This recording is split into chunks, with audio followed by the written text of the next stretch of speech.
Bueno, muchachos, ¿qué tal? ¿Cómo están? Espero que estén muy bien en esta mañana, tarde o noche o en el momento en que estén viendo la clase. Y hoy vamos a enfocarnos a hablar un poquito de lo que es la escoliosis dolorosa y si es que realmente la escoliosis es dolorosa siempre o no, algunas claves que podemos tener en relación con esto y cómo podemos valorarla. Entonces, recuerde que como médicos especialistas en rehabilitación es sumamente importante que logremos hacer estas valoraciones, que es un tema que nos corresponde a cada uno de nosotros.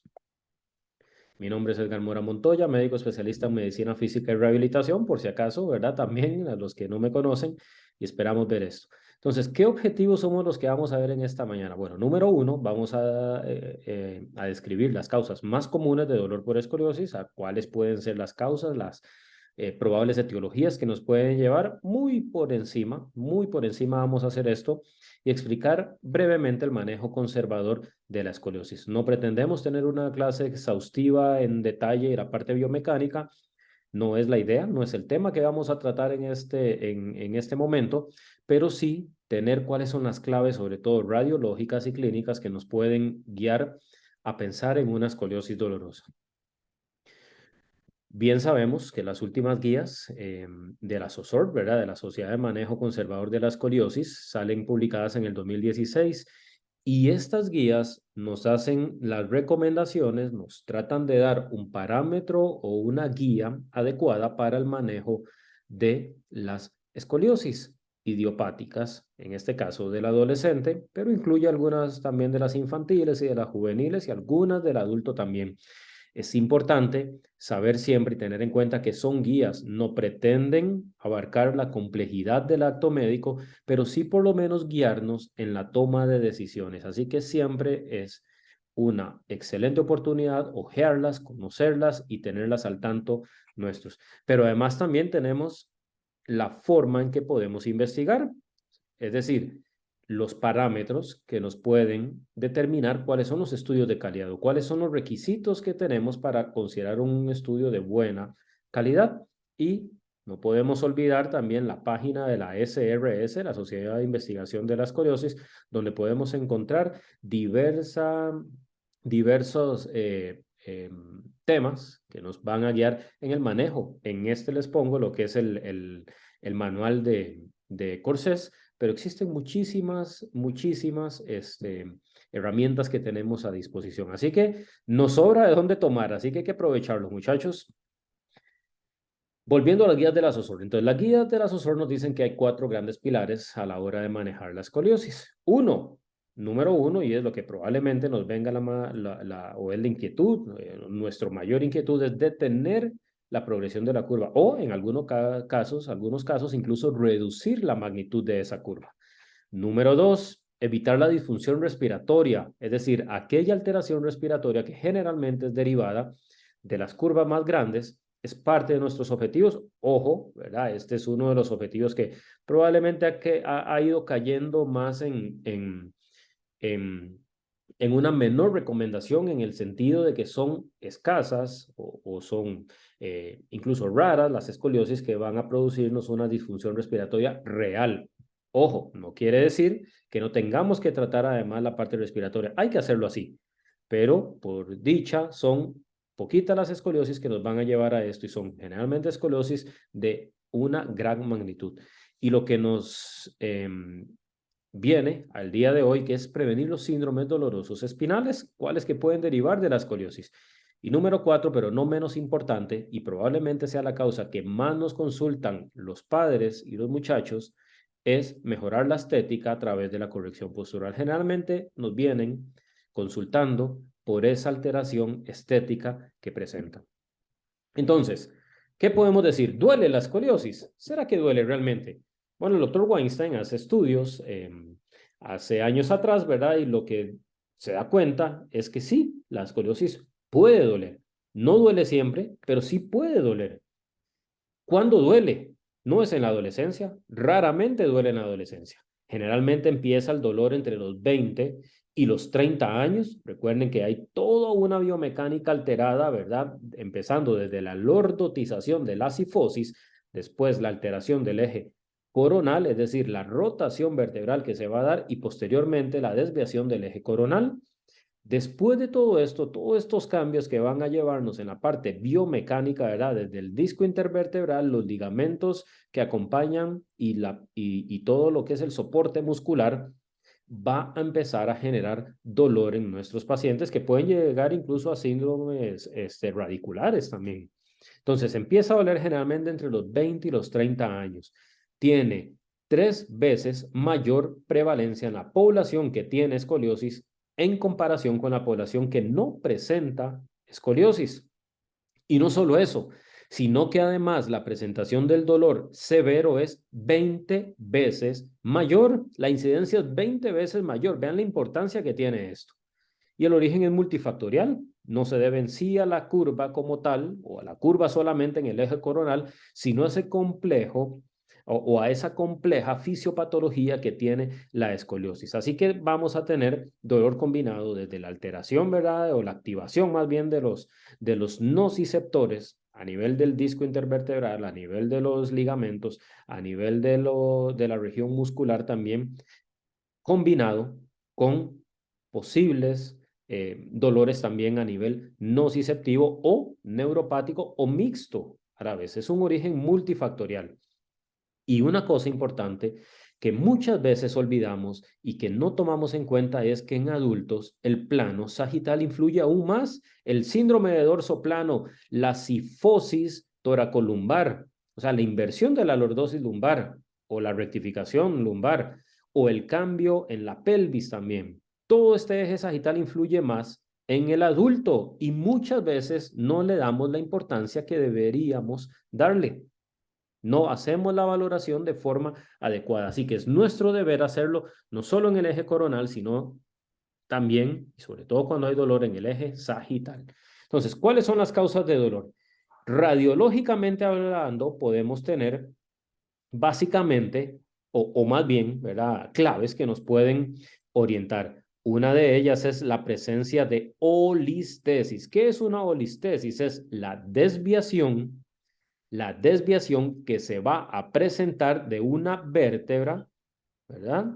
En el eje coronal, es decir, una vértebra que está siendo desplazada sobre otra en el eje coronal. Y usualmente la olistesis que corresponde y correlaciona con dolor es de más de 5 milímetros. Es lo que usual, aunque algunos estudios hablaban de 7 incluso, pero generalmente de 5 milímetros es el punto clave donde la olistesis nos va a generar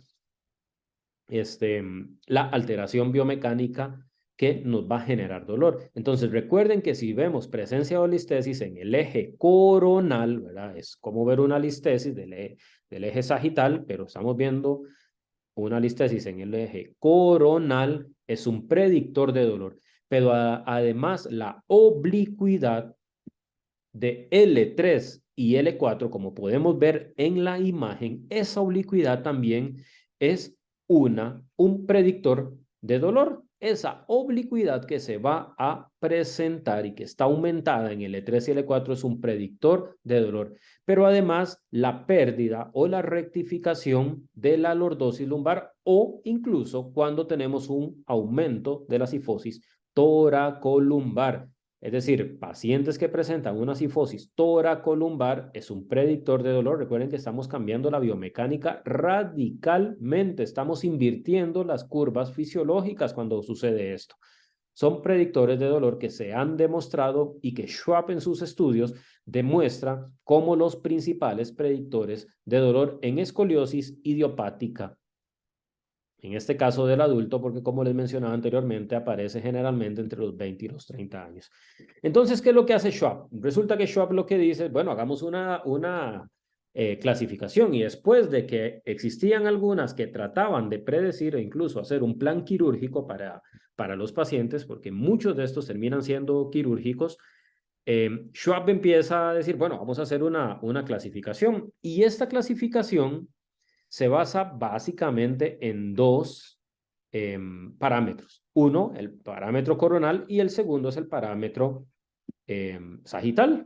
El parámetro coronal es simplemente la medición del ángulo de Cobb, donde vamos a tener una curva torácica principal con una curva lumbar por debajo de los 30 grados. Ojo ese punto de corte de los 30 grados, porque ese número 30 es siempre un predictor de dolor o es uno de los buenos predictores de dolor también. Es decir, se los adelanto, curvas mayores a 30 grados son curvas que probablemente van a generar dolor en nuestros pacientes. Entonces, tenemos otro predictor de dolor. Entonces, ya no tenemos solo la olistesis, la oblicuidad, la rectificación lumbar, sino además curvas por encima de 30 grados.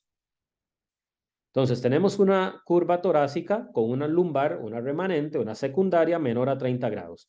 O tenemos una toracolumbar o lumbar nada más con una dorsal o torácica menor a 30 grados. O podemos tener una doble curva mayor a 30 grados o ninguna de estas supere los 30 grados. También podría ser y que genere dolor. Y el modificador sagital es esto que estamos viendo aquí, que básicamente nos va a hablar de lo que es la incidencia pélvica versus la oblicuidad lumbar o la oblicuidad lumbar. Y esto, cuando lo tenemos aquí, vamos a clasificarlo en tres grandes grupos: el grupo 0, el grupo más y el grupo 2 cruces, donde evidentemente el grupo de 2 cruces quiere decir que tiene mayor deformidad.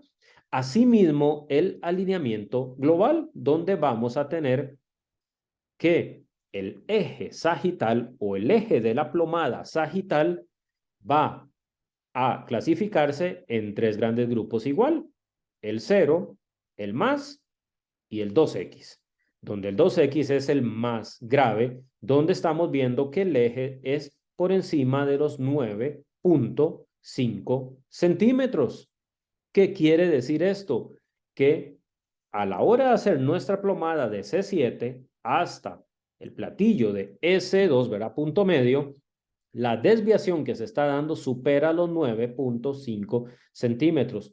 En otra de nuestras clases vamos a ver un poquito en detalle este alineamiento global y el alineamiento sagital también.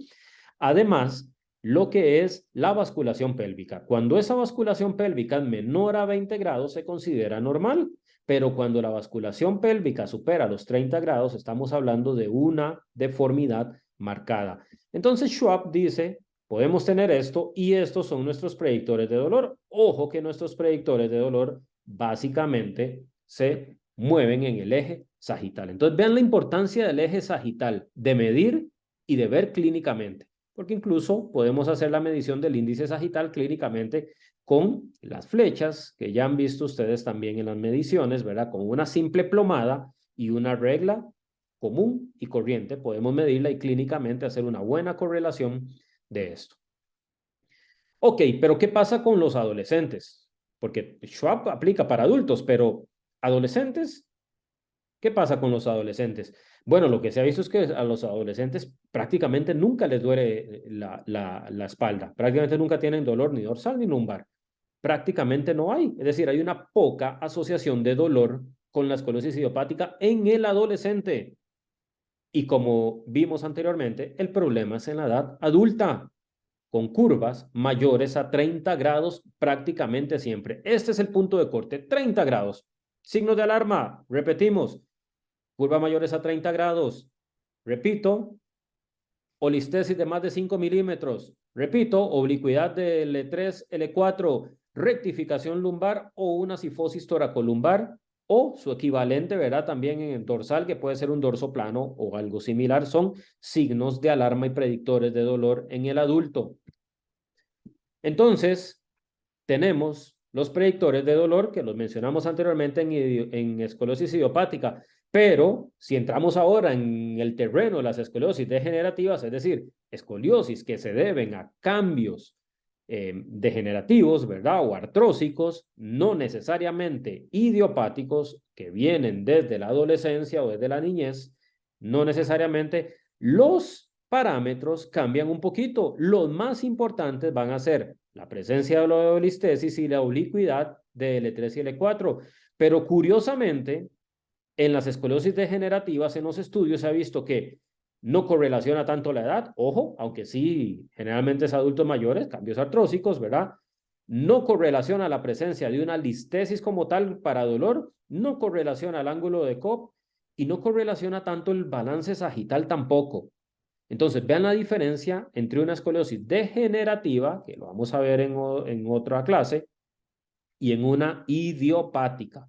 La degenerativa, les adelanto un poquito, podemos distinguirla por su evolución también, obviamente también por sus cambios artrósicos, por sus cambios degenerativos, pero también por la evolución que tienen. Tienden a ser de rápida evolución. En pocos meses o años han cambiado radicalmente el ángulo de copa. Entonces, ¿cómo vamos a hacer la valoración clínica de estos muchachos? Lo ideal es realizar una valoración como vemos aquí. Paciente con el torso desnudo, que podamos valorar hombros, que podamos valorar escápula, que podamos valorar la jiba, el hemitórax y que podamos valorar cintura al menos. Aquí estamos viendo un test de Adams a su mano izquierda, test de Adams común y corriente. Si tenemos un escoliómetro a la mano, podemos medir el ángulo de torsión vertebral o el ATR y también usarlo como un parámetro incluso, ¿verdad?, clínico de seguimiento después del tratamiento. Entonces, es una forma no solo para tamizar a los pacientes, sino para seguimiento de los pacientes. Es decir, cuando yo mido el ATR en estos pacientes, ahí en la jiba, mido con el escoliómetro, me puede ayudar a ver un poquito también la evolución del paciente o incluso flexibilidad que pueda tener la curva después de ciertas maniobras. ¿Cuáles son las intervenciones que hacemos? ¿Qué es lo que vamos a hacer en la escoliosis idiopática? Y aquí ustedes pueden ver la evidencia que tiene y las recomendaciones. Ortezar, por supuesto, es una buena intervención siempre y cuando se haga en el momento adecuado. Los ejercicios específicos también en el momento adecuado. No tenemos que sobretratar a los pacientes.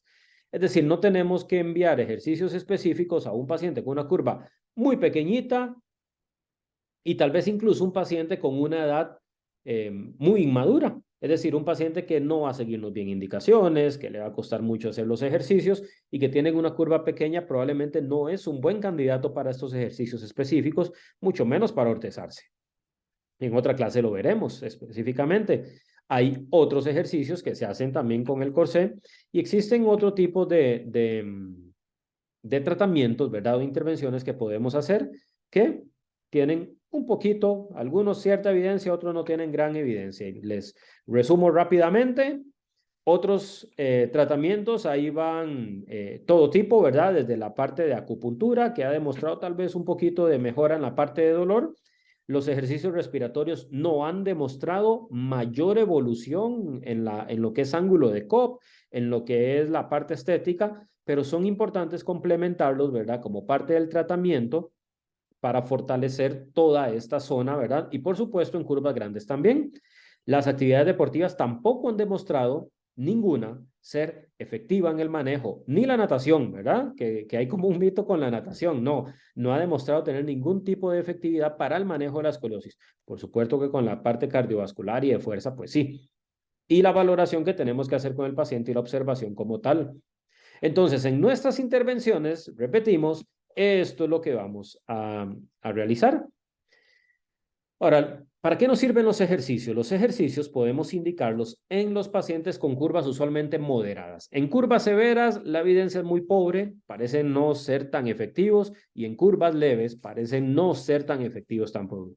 ¿Cuáles son las curvas leves? Generalmente menos de 20 grados, pero ahí hay un rango, ¿verdad? Usualmente entre los 15 y los 20, que sí se ve el beneficio con ejercicios específicos, y las curvas severas, usualmente más de 45 grados, no parecen tener gran efectividad. Entonces, tenemos un espectro de trabajar con estos pacientes y lo que hemos visto es de que son efectivos, pero no solo en la mejoría del ángulo de COP, que puede ser de 3 a 4 grados, no solo eso, sino que además mejora lo que es calidad de vida, mejora la estética del paciente, genera confianza y cuando pasamos escalas como la SRS-22, vemos mejoría prácticamente en todas las áreas. Entonces, es importante que los prescribamos, pero que los prescribamos en el momento adecuado y de forma adecuada. No es poner ejercicios específicos para escoliosis, no. Hay que poner cuáles son, qué queremos hacer con el paciente, cuál es nuestro objetivo con nuestro paciente, cuáles lo benefician y cuáles no. Eso nos toca a nosotros como médicos fisiatras. Además, tenemos también guías que nos ayudan a ver cuál es el manejo ortésico adecuado. Nosotros tenemos que saber prescribir un corsé. Incluso en los adultos con dolor se ha visto que parte de las recomendaciones para manejo de dolor refractario es el uso de corsé rígido, de polietileno o incluso corsés como el Elfosesco, que es un corsé más duro todavía, el más rígido que existe hasta el día de hoy. Se ha visto buena evolución con estos pacientes. Entonces, no sería infrecuente que un adulto utilice para manejo del dolor un corsé de polietileno, pero existen parámetros que podemos utilizar para prescribir de forma adecuada el tratamiento y en el momento adecuado. El estudio del Dr. Weinstein, lo vamos a ver en otra de nuestras clases, demuestra la efectividad del corsé en adolescentes para la evolución natural de la escoliosis, es decir, el paciente que es ortezado en el momento adecuado tiene una mejor evolución que el paciente que no es ortezado, en resumen. ¿Cuáles son nuestras conclusiones? ¿Qué podemos sacar entonces de esta clase? Bueno, número 1, existe correlación entre dolor y escoliosis. Y ya vimos los parámetros que tenemos que saber, especialmente en las escoliosis moderadas y las severas, más de 30 grados. Recuerden ese número. Número 2, tenemos que tener claro cuáles son los criterios de tratamiento en diferentes etapas de la escoliosis.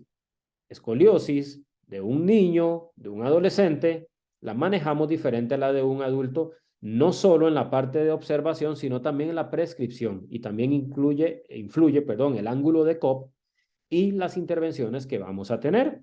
Número 3, los objetivos del tratamiento tenemos que plantearlos de forma clara y tenemos que determinar, tenemos que medir su alcance o su fracaso. Y número 4, ante la duda, refiera. Si usted no se siente seguro, pregunte. Tenemos toda una red de colegas que nos pueden ayudar también. En nuestro país, fuera de nuestro país también. Preguntemos. No todo está en blanco y negro. Hay casos que son grises. Hay casos donde tenemos que ir a prueba y error. Y como les mencioné al inicio de la clase, las guías están hechas para facilitarnos la toma de decisiones, pero no para sustituir la complejidad del acto médico. Y el proverbista dice, y es algo que tenemos que tener siempre en nuestras mentes, que el que aprende y pone en práctica lo aprendido, se estima a sí mismo y prospera. Y sea esto así no solo para nosotros, sino para el manejo de nuestros pacientes. Muchísimas gracias y ya saben que estamos para cualquier duda con muchísimo gusto.